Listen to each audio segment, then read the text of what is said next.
কয়েক মাস কাটিয়া গিয়াছে। সর্বজয়া ভুবন মুখুজ্জের বাড়ির কুয়া হইতে জল তুলিয়া আনিল। পিছনে পিছনে অপু মায়ের আঁচল মুঠা পাকাইয়া ধরিয়া ও বাড়ি হইতে আসিল। সর্বজয়া ঘড়া নামাইয়া রাখিয়া বলিল, তা তুই পেছনে পেছনে অমন করে ঘুরতে লাগলি কেন বল দেখি? ঘরকন্যার কাজকর্ম সারব তবে তো ঘাটে যাব, কাজ করতে দিবি না না? অপু বলিল, তা হোক, কাজ তুমি ওবেলা করো এখন মা, তুমিও যাও ঘাটে। পরে মায়ের সহানুভূতি আকর্ষণের আশায় অতীব করুণ স্বরে কহিল, আচ্ছা, আমার খিদে কি পায় না? আর 4 দিন যে খাইনি। খাওনি তো করবো কি? রোদ্দুরে বেরিয়ে বেরিয়ে জ্বর বাঁধিয়ে বসবে, বললে কানে কথা নাও নাকি তোমরা? সৃষ্টির কাজ করব তবে তো ঘাটে যাব, বসে তো নেই। যা, ওরকম দুষ্টুমি করিস নে, তোমাদের ফরমাস মতো কাজ করবার সাধ্যি আমার নেই, যা। অপু মায়ের আঁচল আরো জোর করিয়া মুঠা পাকাইয়া ধরিয়া বলিল, কখনো তোমায় কাজ করতে দেব না, রোজই তো কাজ করো, একদিন বুঝি ভাত যাবে না? এক্ষুনি ঘাটে যাও না, আমি শুনবো না, করো দেখি কেমন কাজ করবে।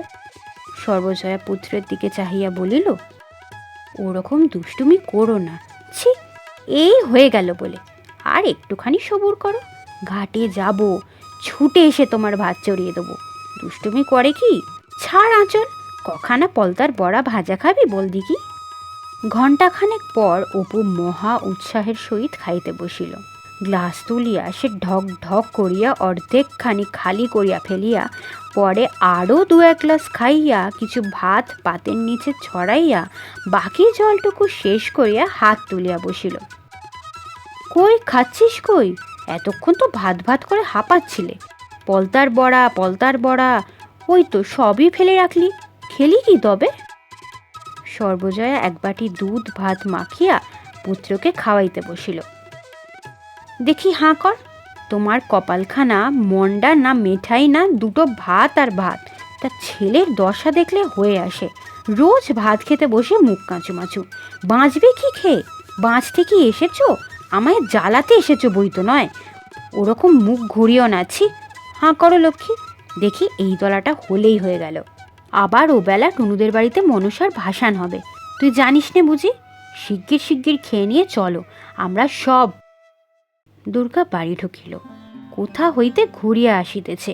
1 পা ধুলা, কপালের সামনে 1 গোছা চুল সোজা হইয়া প্রায় 4 আঙুল উঁচু হইয়া আছে।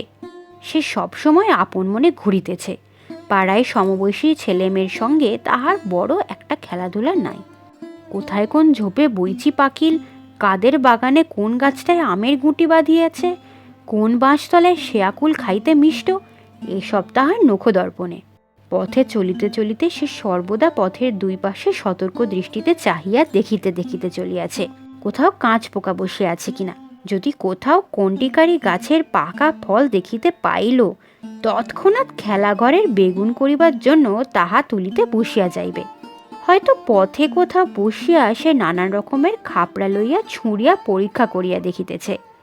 গঙ্গা যমুনা খেলায় কোনখানায় ভালো তাক হয়, পরীক্ষায় যেখানা ভালো বলিয়া প্রমাণিত হইবে, সেখানা সযত্নে আঁচলে বাঁধিয়া লইবে। সর্বদাই সে পুতুলের বাক্স ও খেলাঘরের সরঞ্জাম লইয়া মহাব্যস্ত।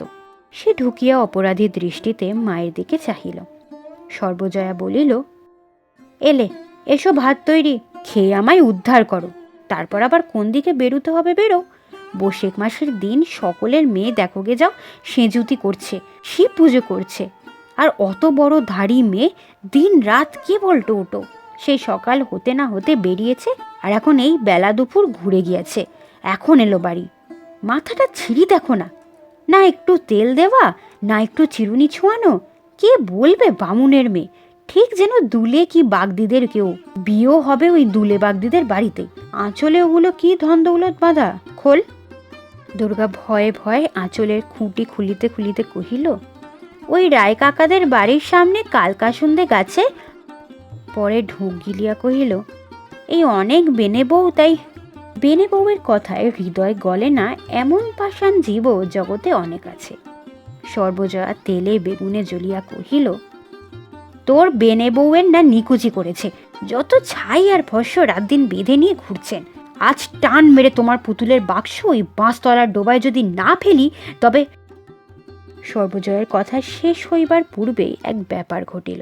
আগে আগে ভুবন মুখুজ্জের বাড়ির সেজ ঠাকুরুন, পিছনে পিছনে তাহার মেয়ে টুনু ও দেওরের ছেলে সতু, তাহাদের পিছনে আর 4-5টি ছেলে মেয়ে সম্মুখ দরজা দিয়া বাড়ি ঢুকিল। সেজ ঠাকুরুন কোনো দিকে না চাহিয়া, বাড়ির কাহারও সহিত কোনো আলাপ না করিয়া সোজা হন হন করিয়া ভিতরের দিকে রোয়াকে উঠিলেন। নিজের ছেলের দিকে ফিরিয়া বলিলেন, কই নিয়ে আয়, বের কর পুতুলের বাক্স দেখি। ও বাড়ির কেহ কোনো কথা বলিবার পূর্বেই টুনু ও সতু দুজনে মিলিয়া দুর্গার টিনের পুতুলের বাক্সটা ঘর হইতে বাহির করিয়া আনিয়া রোয়াকে নামাইল, এবং টুনু বাক্স খুলিয়া খানিকটা খুঁজিবার পর একছড়া পুঁতির মালা বাহির করিয়া বলিল, এই দেখো মা, আমার সেই মালাটা, সেদিন যে সে খেলতে গিয়েছিল সেদিন চুরি করে এনেছে। সতু বাক্সের এক কোণ সন্ধান করিয়া গোটা কতক আমের গুটি বাহির করিয়া বলিল, এই দেখো জেঠিমা, আমাদের সোনামুখী গাছের আম পেড়ে এনেছে। ব্যাপারটা এত হঠাৎ হইয়া গেল, বা ইহাদের গতিবিধি এবারে সকলের কাছেই এত রহস্যময় মনে হইল যে এতক্ষণ কাহারও মুখ দিয়া কোনো কথা বাহির হয় নাই। এতক্ষণ পরে সর্বজয়া কথা খুঁজিয়া পাইয়া বলিল, কি কি খুড়িমা, কি হয়েছে? পরে সে রান্নাঘরের দাওয়া হইতে ব্যগ্রভাবে উঠিয়া আসিল। এই দেখো না কি হয়েছে, কীর্তিখানা দেখো না একবার, তোমার মেয়ে সেদিন খেলতে গিয়ে টুনুর পুতুলের বাক্স থেকে এই পুঁতির মালা চুরি করে নিয়ে এসেছে। মেয়ে কদিন থেকে খুঁজে খুঁজে হয়রান, তারপর সতু গিয়ে বললে যে তোর পুঁতির মালা দুর্গা দিদির বাক্সের মধ্যে দেখিয়ে এলাম, দেখো একবার কাণ্ড, তোমার ও মেয়ে কম নাকি? চোর, চোরের বেহদ্দ চোর। আর ওই দেখো না, বাগানের আমগুলো গুটি পড়তে দেরি হয় না, চুরি করে নিয়ে এসে বাক্সে লুকিয়ে রেখেছে। যুগপৎ 2 চুরির অতর্কিততায় আড়ষ্ট হইয়া দুর্গা পাঁচিলের গায়ে ঠেস দিয়া দাঁড়াইয়া ঘামিতেছিল। সর্বজয়া জিজ্ঞাসা করিল, এনেছি সেই মালা ওদের বাড়ি থেকে? দুর্গা কথার উত্তর দিতে না দিতে সেজ বউ বলিলেন, না আনলে কি আর মিথ্যে করে বলছে নাকি? বলি এই আম কটা দেখো না, সোনামুখীর আম চেনো নাকি? এও কি মিথ্যে কথা? সর্বজয়া অপ্রতিভ হইয়া বলিল, আপনার মিথ্যে কথা তা তো বলিনি, আমি ওকে জিজ্ঞেস করছি। সেজ ঠাকুরুন হাত নাড়িয়া ঝাঁঝের সহিত বলিলেন, জিজ্ঞেস করো আর যা করো বাপু, ও মেয়ে সোজা মেয়ে হবে না, এই আমি বলে দিচ্ছি। এই বয়সে যখন চুরিবিদ্যা ধরেছে তখন এরপর যা হবে সে টেরই পাবে। চল রে সতু, নে আমের গুটিগুলো বেঁধে নে, বাগানের আমগুলো লক্ষ্মী ছাড়া ছুরির জ্বালায় যদি চোখে দেখবার জো আছে। টুনু, মালা নিছিস তো? সর্বজয়ের কি জানি কেমন একটু রাগ হইল, ঝগড়াতে সে কিছু পিছু হটিবার পাত্র নয়। বলিল, পুঁতির মালার কথা জানি নে সেজখুড়ি, কিন্তু আমের গুটিগুলো, সেগুলো পেরেছে কি তলা থেকে কুড়িয়ে এনেছে তার গায়ে তো নাম লেখা নেই সেজখুড়ি। আর ছেলে মানুষ যদি ধরো এনেই থাকে। সেজ ঠাকুরন অগ্নিমূর্তি হইয়া বলিলেন, বলি কথাগুলো তো বেশ কেটে কেটে বলছো, বলি আমের গুটিতে নাম লেখা না হয় নেই, তোমাদের কোন বাগান থেকে এগুলো এসেছে তা বলতে পারো? বলি টাকাগুলোতেও তো নাম লেখা ছিল না, তা তো হাত পেতে নিতে পেরেছিলে। আজ 1 বছরের ওপর হয়ে গেল, আজ দেব কাল দেব, আসবো এখন ওবেলা টাকা দিয়ে দিও, ও আমি আর রাখতে পারবো না, টাকার জোগাড় করে রেখো বলে দিচ্ছি। দলবল সহ সেজ ঠাকুরন দরজার বাহির হইয়া গেলেন। সর্বজয়া শুনিতে পাইল পথে কাহার কথার উত্তরে তিনি বেশ উচ্চকণ্ঠেই বলিতেছেন, ওই এবারের ছুরিটা টুনুর বাক্স থেকে এক পুঁতির মালা ছড়াটা চুরি করে নিয়ে গিয়ে করেছে কি নিজের বাক্সে লুকিয়ে রেখেছে। আর দেখো না এই আমগুলো, পাশেই বাগান, যত ইচ্ছে পারলেই হয়, তাই বলতে গেলাম, তা আমায় আবার কেটে কেটে বলছে। এখানে সেজ বউ সর্বজয়ার কথা বলিবার ভঙ্গি নকল করিলেন। তা এনেছে ছেলে মানুষ, ওরকম এনেই থাকে, ওতে কি তোমাদের নাম লেখা আছে নাকি? সুর নিচু করিয়া বলিল, মাই কি কম চোর নাকি? মেয়ের শিক্ষে কি আর এমনি হয়েছে? বাড়ি শুদ্ধ সব চোর। অপমানে দুঃখে সর্বজয়ার চোখে জল আসিল। সে ফিরিয়া দুর্গার রুক্ষ চুলের গোছা টানিয়া ধরিয়া ডাল ভাত মাখা হাতেই দৌড় দাঁড় করিয়া তাহার পিঠে কিলের ওপর কিল ও চরের ওপর চর মারিতে মারিতে বলিতে লাগিল, আপদবালাই একটা কোত্থেকে এসে জুটেছে, মোলে আপদ ঝুঁকে যায়, মরেও না যে বাঁচি, হাত জুড়োয়, বেরো বাড়ির থেকে, দূর হয়ে যা, যা এক্ষুনি বেরো। দুর্গা মার খাইতে খাইতে ভয়ে ভিড়কি দৌড় দিয়া ছুটিয়া বাহির হইয়া গেল।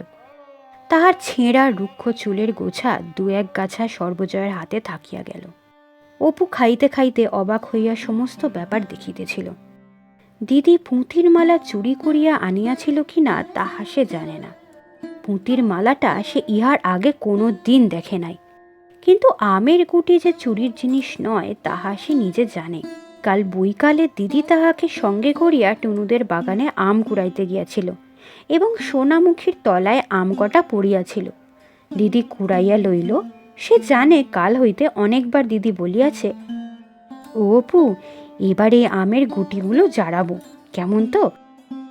কিন্তু মা অসুবিধাজনকভাবে বাড়ি উপস্থিত থাকার দরুন উক্ত প্রস্তাব আর কার্যে পরিণত করা সম্ভব হয় নাই। দিদির অত্যন্ত আশার জিনিস আমগুলো এভাবে লইয়া গেল, তাহার উপর আবার দিদি এরূপভাবে মারও খাইল। দিদির চুল ছিঁড়িয়া দেওয়ায় মায়ের উপর তাহার অত্যন্ত রাগ হইল। যখন তাহার দিদির মাথার সামনে রুক্ষ চুলের একগোছা খাড়া হইয়া বাতাসে উড়ে, তখনই কি জানি কেন দিদির ওপর অত্যন্ত মমতা হয়। কেমন যেন মনে হয় দিদির কেহ কোথাও নাই, সে যেন একা কোথা হইতে আসিয়াছে, উহার সাথী কেহ এখানে নাই। কেবলই মনে হয় কেমন করিয়া সে দিদির সকল দুঃখ ঘুচাইয়া দিবে, সকল অভাব পূরণ করিয়া তুলিবে, তাহার দিদিকে সে এতটুকু কষ্টে পড়িতে দিবে না।